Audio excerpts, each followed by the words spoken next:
Now let's see if I can pair my DualSense controller. Alright, PS5 controller, also paired without having to reboot the game at all. Absolutely amazing. Hello and welcome back to another NihongoGamer video. You may be wondering why I have a Nintendo Entertainment System here on the desk today, and it's because of this, a pre-release model of a USB adapter, which is hopefully going to turn something like this, which is a Steam Deck, into something a little bit simpler to use, a bit like a Nintendo Famicom. I only said Famicom because it says Famicom on the front. Now I'm going to be explaining why this adapter is so important in a moment, but I'll just unwrap it out of this very unceremonious bubble wrap. There it is. This is the Brook Wingman XB2. Now, when you go to a tournament and you're playing fighting games, usually you're plugged into a console, and it's almost always a PlayStation 4 or a Nintendo Switch these days. So, when you want to plug your controller into your console, let's say it's a PlayStation 4, you usually get out something like your PlayStation 4 compatible controller, you get the USB cable, and you plug it in. Now, when you go to a tournament, these days, it's a little bit more complicated than this. When you wanted to plug a controller into a console in the old days, you just plugged it into port number 1 or port number 2. Like this, you just got the controller, plugged it in, and you knew which player you were because it says number 1 on the port. It's very clear and easy to see. But these days, we've got things like the Steam Deck, or even a PlayStation, or a PC, laptop, or desktop PC. Tournaments are run on all sorts of things these days, and when you want to plug your controller into something like this, and you try to hook it up to your PC or your Steam Deck, and which player am I now? Now, we can just replace our ports with a couple of these. Now, this adapter is actually not designed for this specific purpose, but apparently this is actually what it's really good at. If you plug a couple of these into your USB ports, now the console doesn't even know when you've unplugged your controller. So let's say that we're actually at a fighting game tournament and someone is playing on this arcade stick. They are plugged into port number 1, let's say. Well, we could even put some duct tape on here and just write number 1 on here.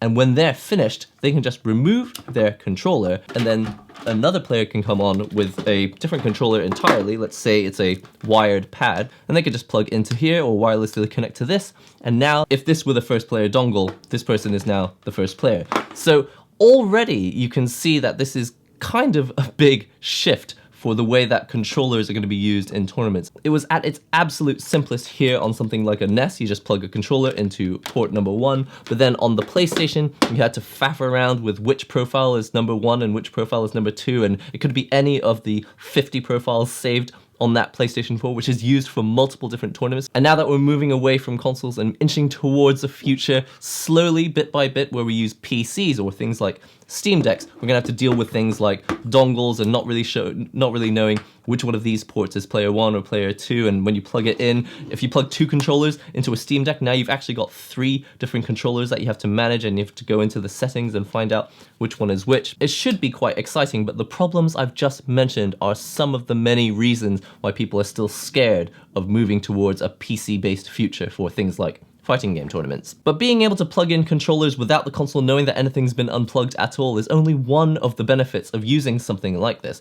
The second thing is that this is a multiple console controller adapter, which means that I could plug in a PlayStation pad, and I think I could plug in like a Nintendo Switch pad, and it will make any of those pads work on a device like an Xbox or a PC. So we're increasing the compatibility of the different controllers that people are bringing, and many people are just building controllers and bringing them to tournaments. But part number 3, and this is something that I didn't really know a whole lot about until I started researching into this adapter, is that apparently the polling speed, as in, the speed at which the computer asks for new inputs from a controller, you can actually overclock the controller and get the computer to ask it for inputs more frequently, which means that when you press a button, instead of waiting for the next window, you can actually have a window open a little earlier and actually get your inputs into the game faster. And hopefully, if we just overclock this adapter, then anything that goes into it will be automatically overclocked as standard, so we don't have to go into the settings and find a way to overclock this particular controller. We'll just overclock a couple of these adapters, and then anything that gets plugged into them should share the benefits. Anyway, that's the theory, but let's see if it actually works. Alright, as you can see, I've got here set up my gaming laptop and I'm running Street Fighter V on it. This is the Brook Wingman XB2. Let's actually plug in our controller. So I actually had these controllers plugged in when the game started. But if I plug it into the laptop now, while the game is already running, you can see it controls player 1. And let's say that I take this arcade stick and I plug this into another USB port, it should control player 2. So Ryu here is player 1, controlled by the first controller I plugged in, and now I've got player 2 controlled by the arcade stick, which I plugged in afterwards. And so this is fine at the start, but where it's going to get complicated is if in the middle of a match you need to unplug your controller for whatever reason, maybe you need to do some maintenance or you need to, I don't know, go to the bathroom or something. If we try plugging the Hori Fighting Commander into the right side USB port, which one will it control? Will it control Ryu or will it control Ken? So let's move around.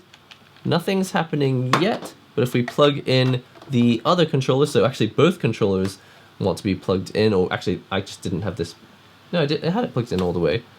Okay, so I'm still controlling Ryu, even though I'm in a different USB port now, and the arcade stick is still controlling Ken. So it's clearly not based on which USB port you went into. It's probably based on the order in which you plugged it into the system. So let's just test that theory. If we unplug the controllers again, and this time we try and plug in the arcade stick first, if I just plug this in here like so, let's see, am I controlling, and now I'm controlling Ryu with the arcade stick. If I plug the Hori Fighting Commander in second, we have control of the second player character using the gamepad. And so now the roles have been swapped, and whoever thought they were playing Ken is now playing Ryu, and whoever was playing Ryu is now playing Ken. So this can obviously be a little bit confusing because you'll be standing in front of your laptops at a tournament trying to run a bracket which is already a couple hours late. We don't know if it's basing the decisions on which controller, maybe it remembers the controller that was plugged in because of the name of the controller, or is it basing it on the port that it's being plugged in, or is it being based on which controller got plugged in first and which got plugged in second? Well, if we unplug them both again, and this time we use the Brook adapter, let's see how this changes the system. So I'm just going to plug the Brook adapter into here. If I plug this into here, like so, the arcade stick is now controlling Ryu. And if we plug in a new controller over here, this will be our player 2. So we now have control of player 2. Now we should be able to unplug them both, but this time not unplug the whole thing. We just leave the Brook adapter plugged in, and then we unplug the controller only. Actually, I think I may have accidentally unplugged it a little bit there, but let's hope that it still works. In theory, even if I plug in a controller here on the side, it shouldn't recognize this as Ryu. It should recognize this as Ken. And as you can see, it has recognized this as Ken. And I guess in theory, if this controller has never really, if this Brook adapter has never been pulled out of the system, then the game still thinks that the controller is plugged in. So now we can freely hot swap controllers, and we can put either this controller in, or for example, let's take a different Hori Commander and plug this in here. We should be able to plug this in and make the game think that nothing has actually been unplugged. And using this new controller, we now have control of player 1. So in this way, the whole system is running a little bit more like a standard Super Nintendo, because it's like, this is port 1, and this is port 2. You can't plug into port 1 and then be recognized as character 2, because this only goes to the player 1 side, and this only goes to the player 2 side. And by having dongles that don't get pulled out of the PC ever, you only pull the controller out of the dongle, then it's like, you know that whoever plugs into this dongle is going to be player 1, and whoever goes into that dongle will be player 2. Now unfortunately I can't actually test what it's like to have two dongles because Brook has only sent me one right now, but we can do various tests just to see which gets recognized as what. Let's remove this from the laptop, and then we'll move this from the laptop as well. Put that off to the side. And this time, let's plug the Hori Fighting Commander Octa into here, into this Brook adapter, but let's do it second. The controller that was controlling Ryu, let's try plugging this into this port over here.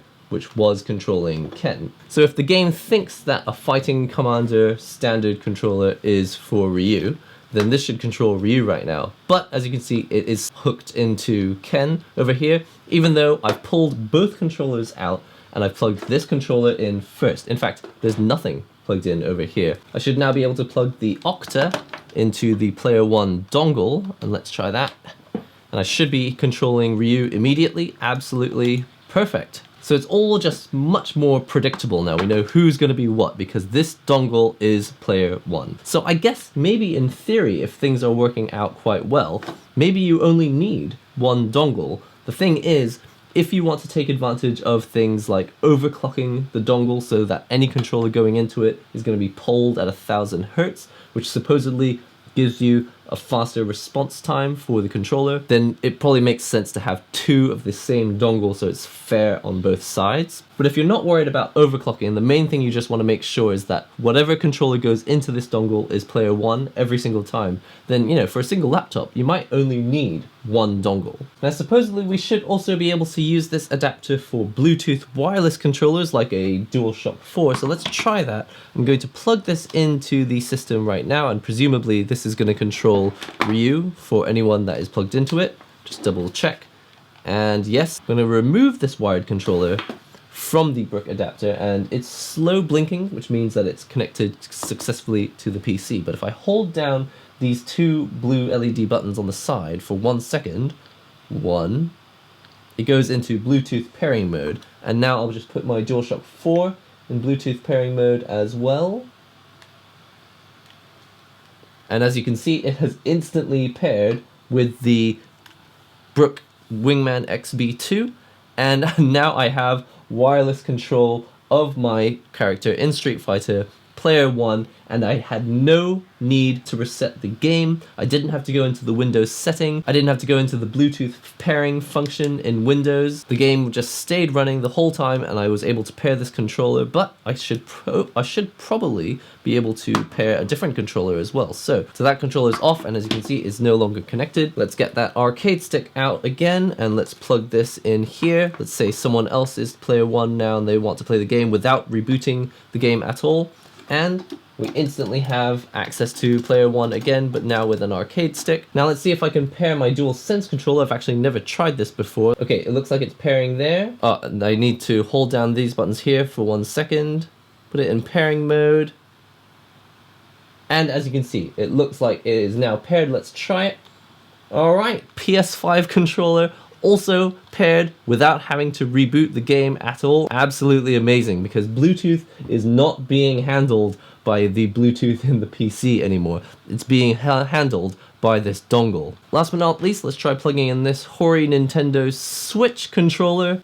And as you can see, totally fine to control a fighting game with my Nintendo Switch controller as well. Now the last couple things about this adapter, you can set turbo functions and remap buttons. Apparently to use the turbo functions, you press the PlayStation and the share button at the same time, and it'll go red, and that means you can set your turbo function. You now hold down the share button and press the button you want to be turbo, and I felt a vibration there. Then I press the PS button again to save the settings, and as you can see, now I have instantly set a turbo function to a button. To cancel everything again, I go back into the menu by pressing these two buttons at the same time.